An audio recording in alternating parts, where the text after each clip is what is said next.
Litilizwi lamakwala ayakwesawa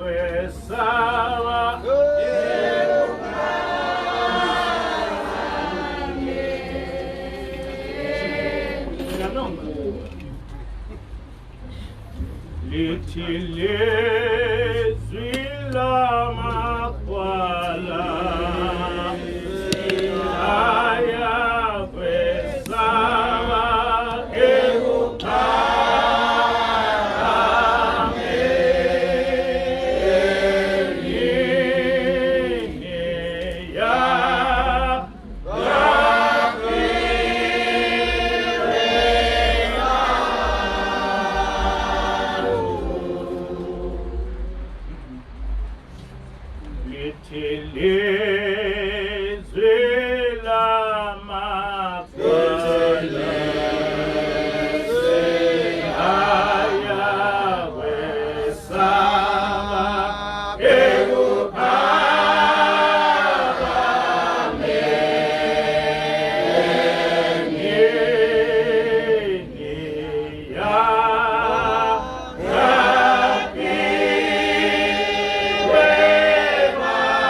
Amen.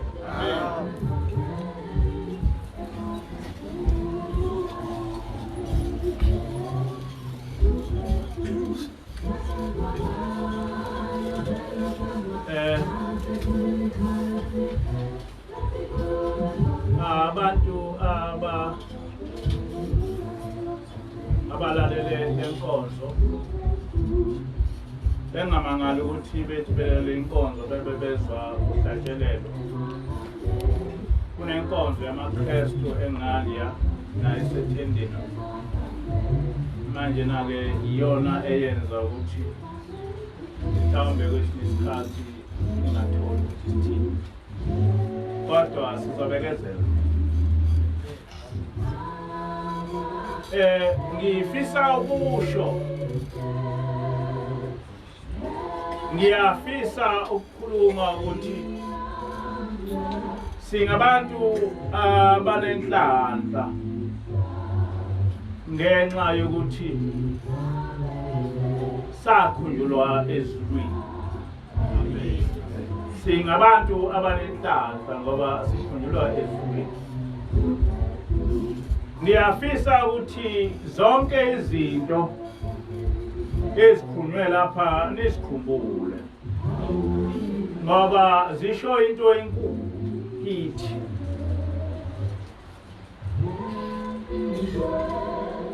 Angisazi ukuthi kwakunini kodwa bekukule minyaka nje mhlambe 2008 2018 noma 2017 kwakunokuphikisana ngendaba yokuphakama yomuzwa wasephakameni nomuzwa wasebuhleni.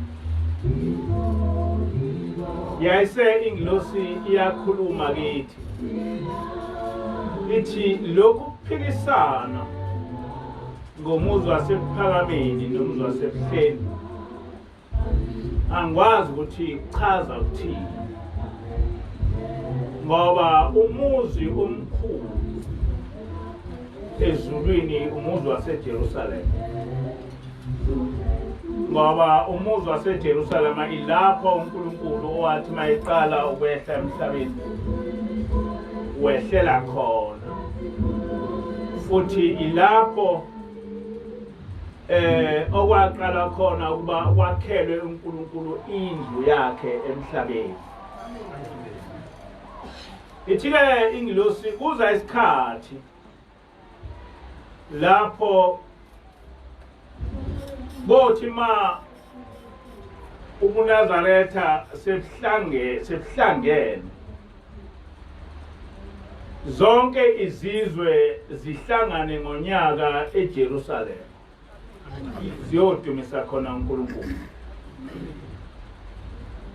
Sayilalela lento nomkhokheli kodwa sasingayazi ukuthi kuthini. Ngicabanga ukuthi mhlawumbe into eyokwenzeka sengaba amathambo amhlophe, engazi ukuthi iyokwenzeka uma kunini kwenzeke njani.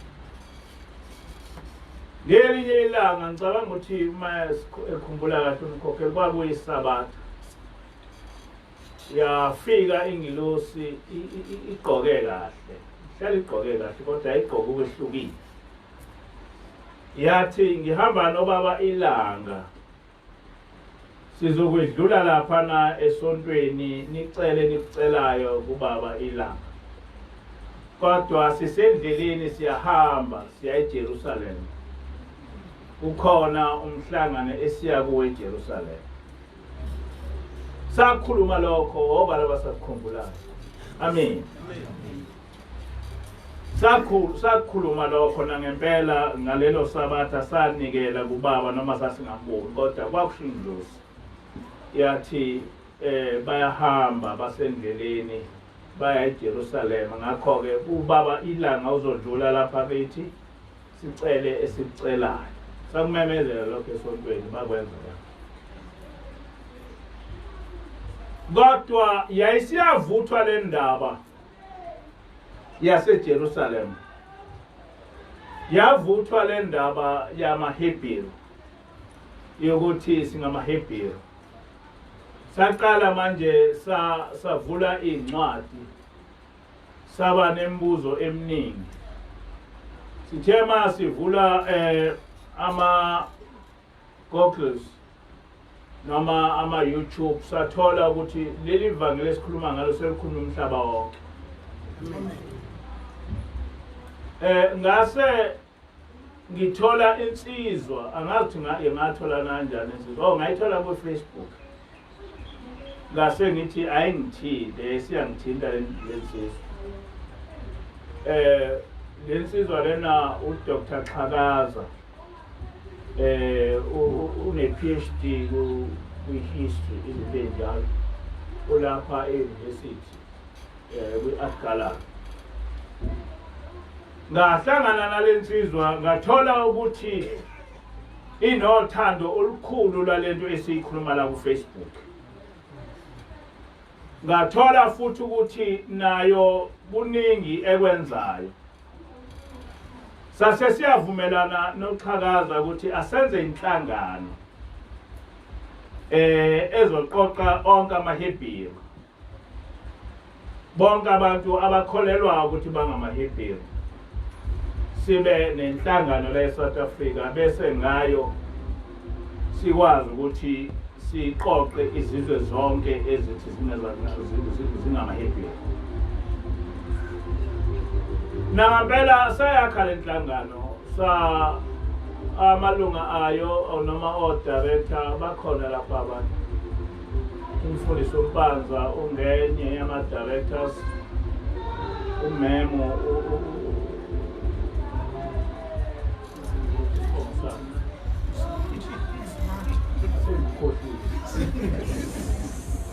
umembani umemzimandi no nalaba abafana ababili umphathi no Sinakho nanangu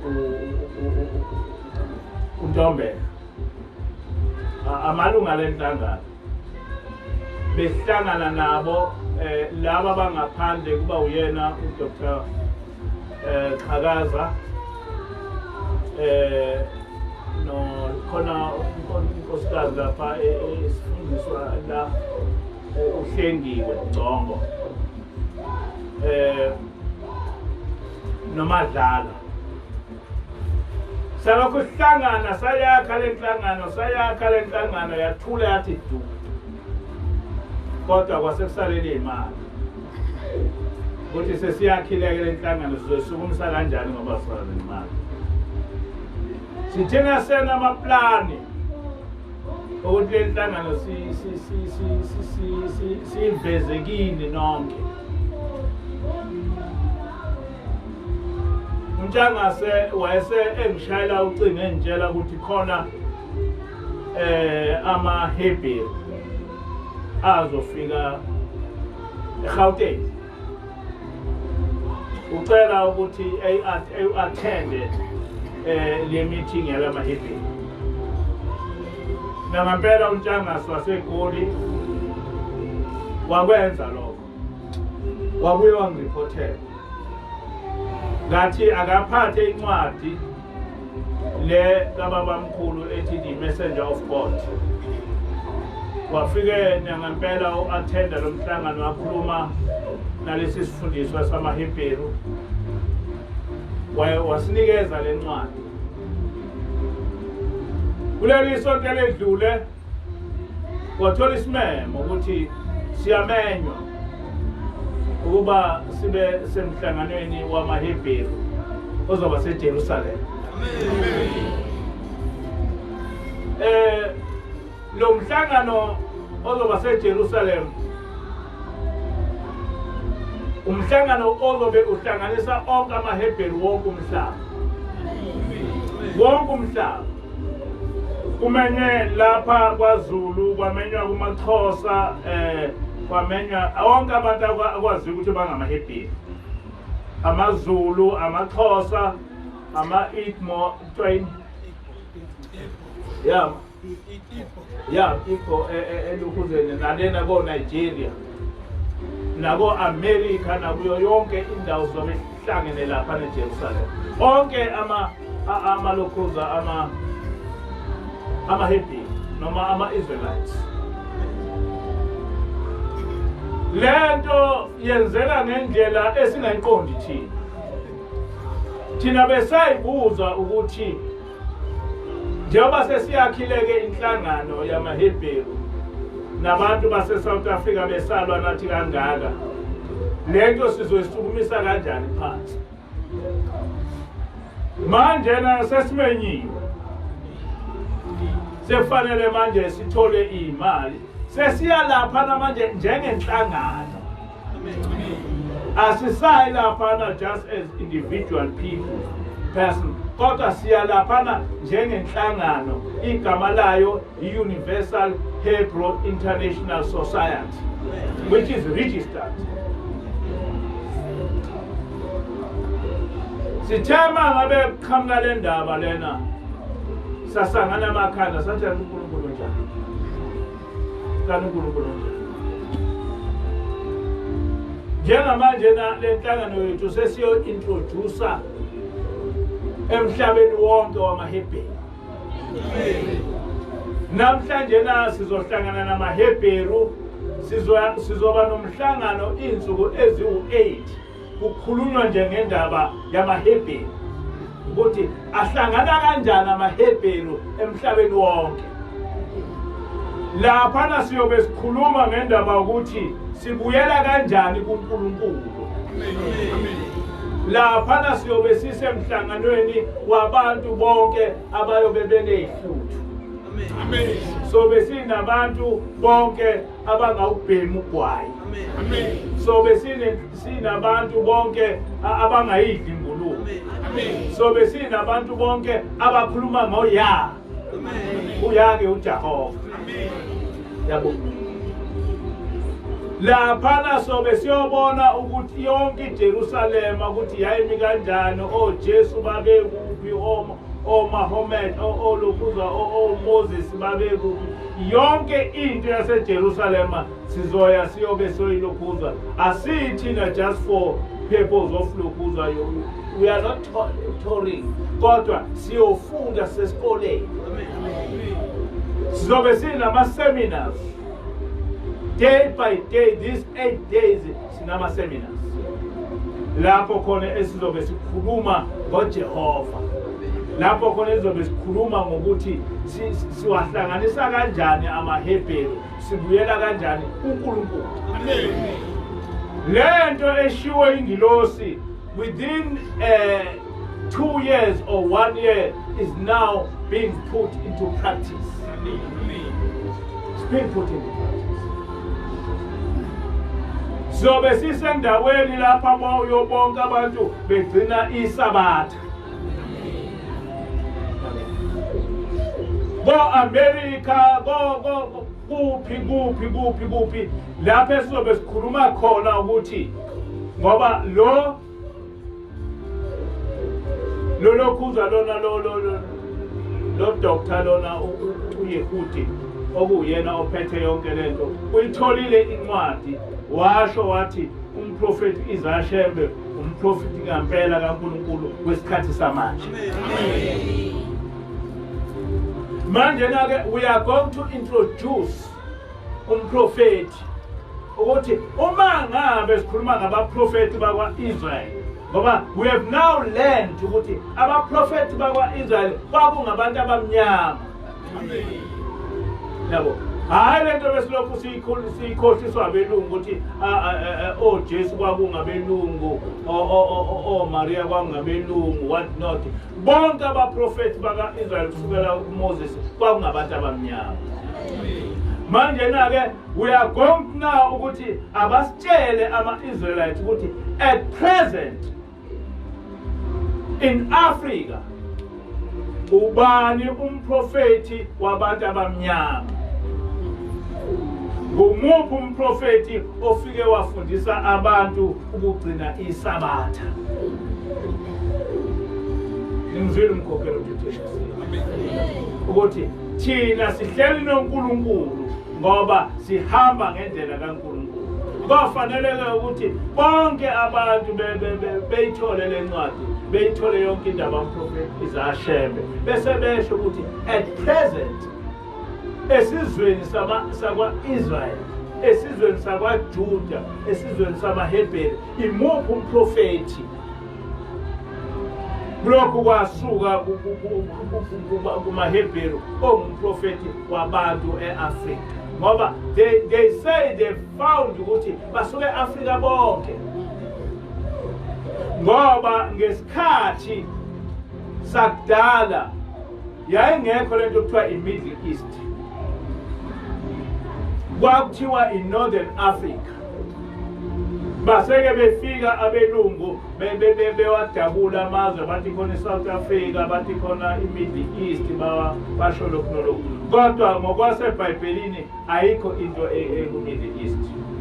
Ukhulunywa ngoKush, ukhulunywa ngoGibhithe, ukhulunywa ngobani, ayikho into e-Middle East. Ngakho-ke ilokhuza lekwa Israeli i-Northern Africa, hayi ukuthi Palestine. Yonke lento ukuthi iPalestine ngeke uzuyithole eBhayibhelini, into eqanjwe emuva. Ngakho-ke kwafanele ukuthi kucaciswe ukuthi kusukela ngaleso sikhathi, kusukela inkolo kaJehova yaqedwa emva kwaJesu, imuphi umprofeti wase-Afrika oyivuselele apart from Muhammad? Kulowa mhlangano mangibuka iprogram yakhona, they said ukuthi kofanele si decide sinqume ukuthi are we accommodating Ishmaelites. Kusho ukuthi masikhuluma ama-Ishmael sikhuluma ngabantwana baka-Ishmael abaphuma ngenkathi u-Abraham ehlukanisa phakathi kwabantwana baka-Sara nalaba bakonkosikazi, ukuthi ama-Ishmael ayangena ngaphansi kwethu. Ngoba manje asabuki inkolo ngokuthi ama-Muslims, ama-Nazaretha, ama-Krestu. Cha, asizukuyibuka inkolo ngokuthi ama-Muslims, ama-Krestu, ama-Nazaretha. Sizobuka inkolo ukuthi yiphi into e-common kuNkulunkulu.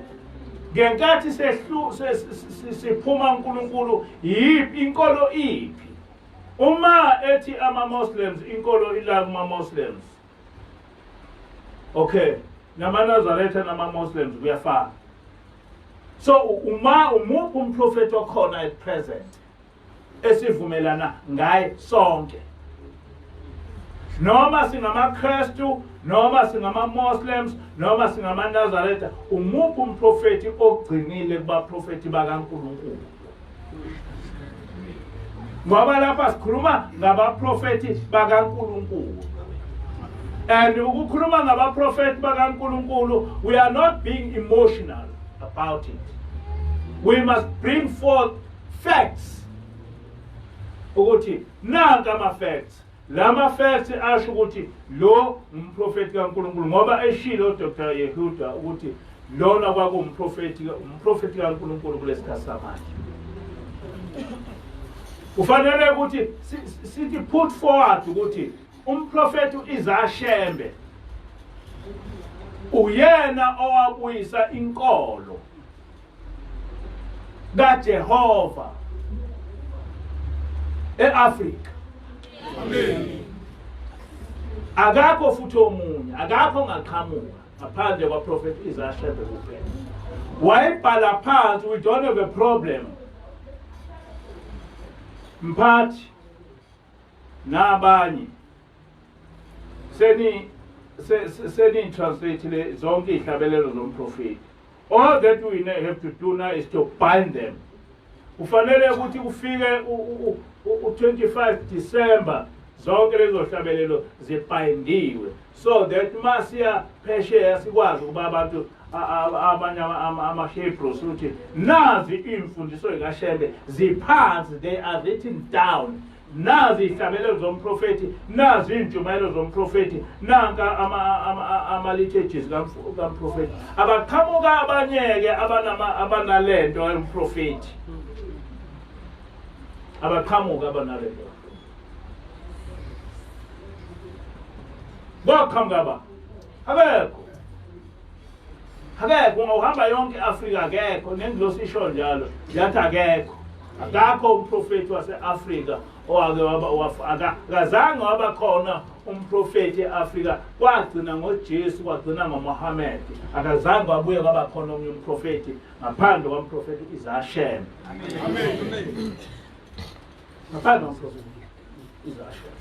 So that when we go to Israel, when we go to Jerusalem, we'll be presenting, amongst other things, prophet Isaiah.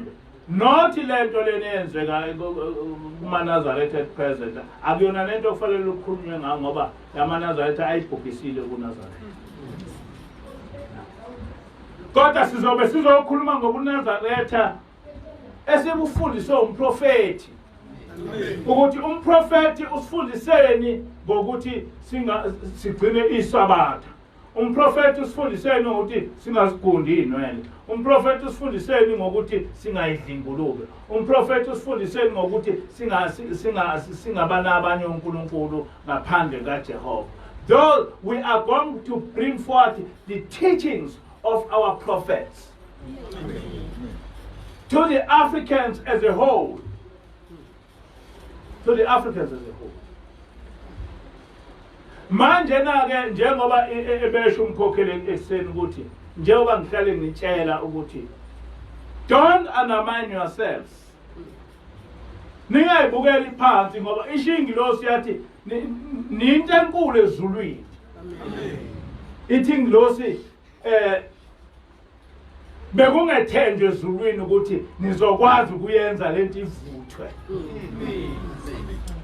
Yabo ushingilosi yathi kwangathembekile ukuthi nizokwazi ukuyenza lento ivuthwe. Yabo ithi izulu njengoba ngihlale ngitshela sekusho ingilosi ke manje ukuthi ithi ingilosi kwakungathenjwa ukuthi lento nizokwazi ukuthi niyenze ivuthwe. Manje iyabonakala manje nasezulwini ukuthi iyavuthwa lento. Amen. Njengoba esho ulokuzwa unkosazana ukuthi kaqhamuke lapha phakathi kwethu insizwa ezinesibindi ezoyimela le ndaba kaNkulunkulu. Uqhamuke amakhosikazi anesibindi azoyimela lento inkosi le ndaba kaNkulunkulu. Uqhamuke amakhosazana anesibindi ayimele le ndaba kaNkulunkulu. Singesabi lutho. Ngoba manje nasezulwini sekuyabona ukuthi hey iyavuthwa le. Iyavuthwa le. Siyashawa. Kodwa ukushawa kwethu vele kuthiwa ngesizulu kushawa edonsayo. Kushawa edonsayo. Siyashawa. Kodwa sishawa siyaphambili. Sishawa siyaphambili. Angizange ngacabanga namba umfundisi Mpanza ukhona namba nolokuzo besihlalela lento week by week ngama weekend sihlangane ema-office siplane sakhe sazo senza i-constitution senza yonke into sayibiza ngokuthi i-Universal Hebrew International Society. Sayiqeda seseleke manje ukuthi sesilokhuza kanjani. Bese siphezulu manje sathikamezwa ilokhuza ukhetho. Bathola ukuthi abantu abaningi sebebhizi ngokhetho. Sasithi ke emva kokuba ke sekunokhetho kofanele ukuthi sibuyele kulento. Bese siqalile sithi siyabuyela nakusekuvela lento. Manje na umsebenzi omkhulu wethu ukuthi sithola kanjani imali yokuya eJerusalem andisizoyithola. Amen. uNkulunkulu usiza. Baba lento ayifunwa yithi ifuna uNkulunkulu. Amen. Ayifunwa yithi ifuna. Ngasho ngathi ingilosi esihleli nayo yajabula. Yajabula. Ithi lento iyaqala manje ukuvuthwa. Amen. Yaqala ukuvuthwa. Ngoba naye ishawa uvalo uma ibona sesiphelelwa ithemba. Yeshawa uvalo uthi hayi bo qina qina nabese ngibale speed bayosizama yonke indlela bezame ngayonke indlela noma bethi mhlawumbe basivala ngisho ukhosini benzani kodwa kuyogcina uNkulunkulu amen sesi washo njalo babamkhulu wathi sengubasile lo mlilo sengoke ngibona ukuthi uyocisha ubani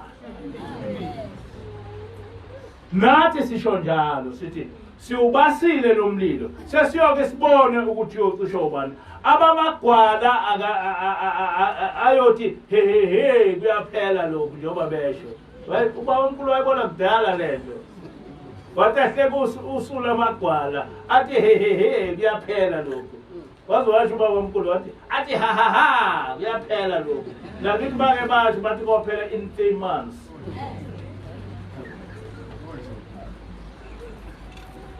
usula amagwala athi ha kuyaphela lokhu basazi ukuthi ngobani basazi ukuthi hamba nobani do they know ukuthi sihamba nobani sihamba nesilwane sasezulwini amen uNkulunkulu uyasithanda abantwana basemphakathini ungavela wehliselwa ingilosi nje izohlala nawe it's great. It's something ongeke uyi-understand ukuthi yenzeka kanjani ukuthi sihlisele ingilosi impela ihlale nje nathi ixoxe nathi isifundise njengoba kade ekhuluma umkhokheli ekuseni ukuthi ngikhuluma ngalokhu nalokhu ubani ongakuthinta uma unoJehova ubani ongakuthinta uma unoJehova usho njalo uIsaiah ungesabi noma ngihamba esigodini sethu lokufa angikwesaba ukuthi ngokuba wena unami that is what we must believe in uthi noma uhamba uthi noma ngihamba esigodini sethu lokufa angikwesaba okubi ngoba wena unami inhlonga yakho nodondolo lwakho zingibhekile ileyo nto esiyazi ileyo nto esitshelwe yona ileyo nto esitshelwe yona ngehlabelelo 75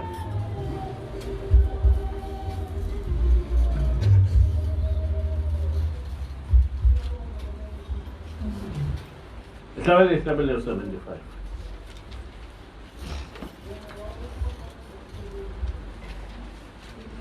Kosinika Oh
leya program yaseJerusalem kafica begcizelele igama le light and law, but we ngobe kukhulunywa nge-light and law. Ngezwa kujabula ngaphakathi kwami ngathi kanti kukhona abantu emhlabeni ababona lento engiyibonayo. Kukhona abantu akumina ngedwa engibona i-light ngengibona i-law ukuthi lezi zinto zombili ziuNkulunkulu, i-light ne-law. Yebo. There is no light without law. And where there is law, there is light. And that is our theme. Where there is light, there is law. Where there is law, there is light. Ayikho into engaba ne-light ingenawo umthetho. Sikhonza uNkulunkulu owomthetho, and we are proud of that. Ukuthi silandela uNkulunkulu womthetho. Silandela i-light ehamba ngomthetho. Manje nake uthi ke umprofeti kwaba khona into esimangaliso emhlabeni. Uthi ufanele kuba sibambe singayeki ngokuba izwi likaNkulunkulu liwudondolo oluhle. Imiyalo kaNkulunkulu iliwudondolo oluhle. Imithetho kaNkulunkulu iliwudondolo oluhle. Ushushembe, usho umprofeti wasezulwini. Uthi imiyalo kaNkulunkulu, the law of God, are a good stuff. Yabo. Imiyalo kaNkulunkulu iliwudondolo oluhle. Lolu dondolo oluhle lubanika ithemba abaluphetheyo. Yabo? Why? Because udondolo, do you know udondolo is a staff. Lolo almost ababeliphatha lesiliphathe kuphakameni. Yabo? Uthi ke ushembe udondolo lubanika ithemba abaliphetheyo. Imiyalo kaNkulunkulu iludondolo oluhle. We walk carrying this stuff, and this stuff is the law. This stuff is the law of God. And when we are having this law of God, you are having a good stuff. Iwona utshela ukuthi uyashona la akushoni la. Yabo, yabona noma bazi insizwa zasephambili uma uhamba njena nodondolo hayi udondolo lokushaya abantu, thina sanikezwa udondolo lokuphilisa abantu. Amen. Uthi ke ushembe asilubambe lolu dondolo singayeki. Silibambe ngethemba lokuthi uma sibambe lolu dondolo siyongena ezulwini. Amen. Silibambe ngethemba singaliyeki. Ngoba udondolo lokukholwa imiyalo kaNkulunkulu. And there in Jerusalem we'll be talking about that for 8 days, from morning till evening. We'll be having sessions. You know, I feel so excited to think ukuthi ngoke ngihlale nabantu who will be talking about it umyalo kaNkulunkulu from the beginning. I feel so excited. Ukuthi khona ngoke ngibona abantu njena abagcwele noma abaphuma kwaIsrael noma abaphuma phi ngizoke uma uNkulunkulu ethanda ke ngiattende ilokhuza isession where I enjoy myself. Ngicela uNkulunkulu ukuthi ngakhathali. Where we'll be dividing ourselves into groups. Sikhuluma ngendaba kaNkulunkulu. Sikhuluma ngendaba kaJehova ukuthi ukholwa kwethu sidefine kanjani as Africans, because God came to us as Africans.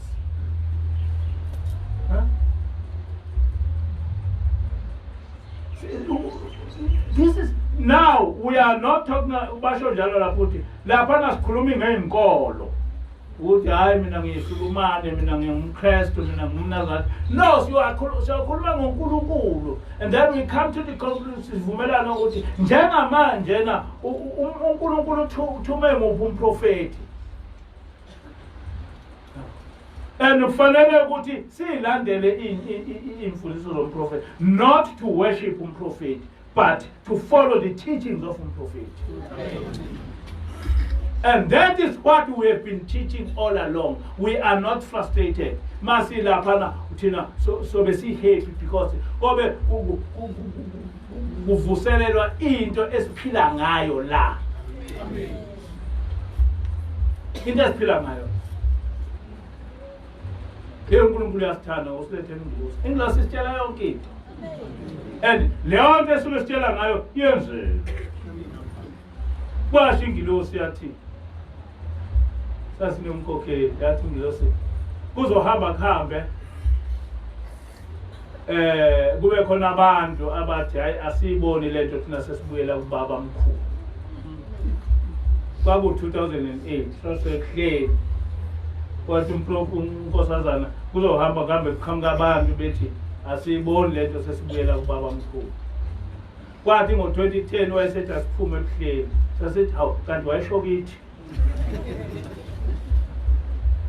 hawu kanti besho kithi kodwa kuhambe kwahamba akuseyithi manje sithi asiyiboni lento asibuyele kubaba mkhulu amanazaretha amaningi asesho njalo ukuthi ayikho lento asibuyele kubaba mkhulu thina sathi nomkhokheli hawu kanti ubesho kithi kodwa manje onke amanazaretha ayabona manje ukuthi sengathi ayikho lento asibuyele kubaba mkhulu washo njalo babila wathi funani ushembe womoya ngoba kuzohamba kuhambe ephele ushembe wenyama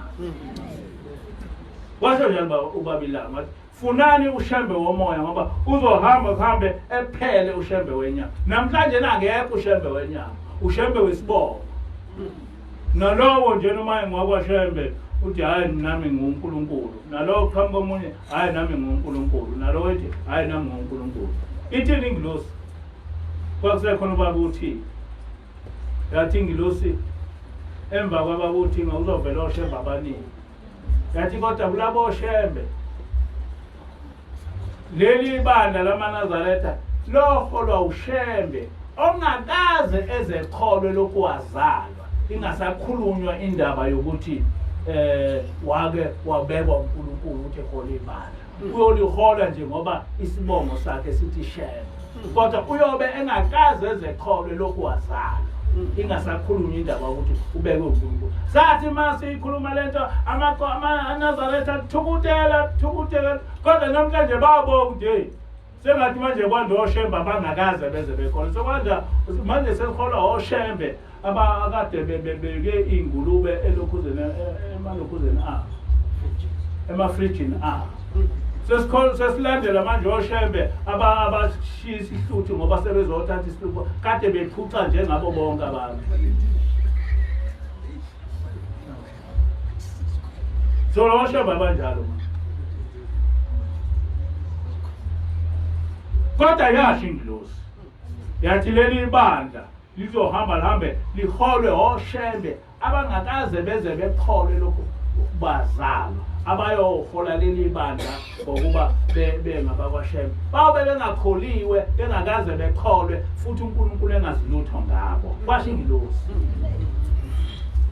sathi mase ikhuluma into oyikhulumayo ngoba iyenzeka bese bethi abantu hey bakuthuka abantu uma usakhuluma indaba usasho ukuthi isiprofethi ozothile bekuthuke bese kuthi leyo nto bebekuthuka ngayo bisiyenzeka ngo-2010 August yafika ingilosi yafika yaguqa yathi ngithunywa amakhosi amathathu asephalamende akhathazekile athi leli bandla leli lizoba inhlekisa emhlabeni yathi sesethembe wena athi amakhosi asephalamende asethembe wena waze wathi unkosazana nami mfowethu sengethembe wena ungangiphoqi angingakusho lokho ngakusho yini eyenzeka manje kulamabandla asephalamende kuphume emaphepheni kuphuma yonke into nje uthi moya ukuthi nakumhlobo namhla sesinoshemba abadansayo sesinoshemba abanamaphathi the whole thing about UBUNAZARETHA now is inhlekisa sinhlekisa ukuba lali ngekho leli ibandla UBUNAZARETHA ngabe kuphi namhlanje ngabe kuphi abakuphi kodwa kuba UBUNAZARETHA kube khona ngaleli bandla babesithuka besho yonke into sibatshela ukuthi cha sithunywa uNkulunkulu ukuthi simise UBUNAZARETHA wangibiza ubaba inyanga izulu wathi ukuwa lokuvuka kwaleli bandla uNkulunkulu yokubuza kuwe wakusho lokho namanje na abalibona abantu ukuthi ibandla libuye libandla lamaNazaretha kodwa yasitshela ingilosi ukuthi lento izokwenza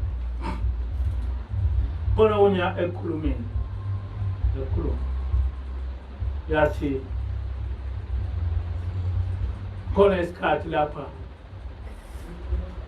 ukuhleni kuzofana nasephakameni abantu bekhombe bethi lapha kwangebantu la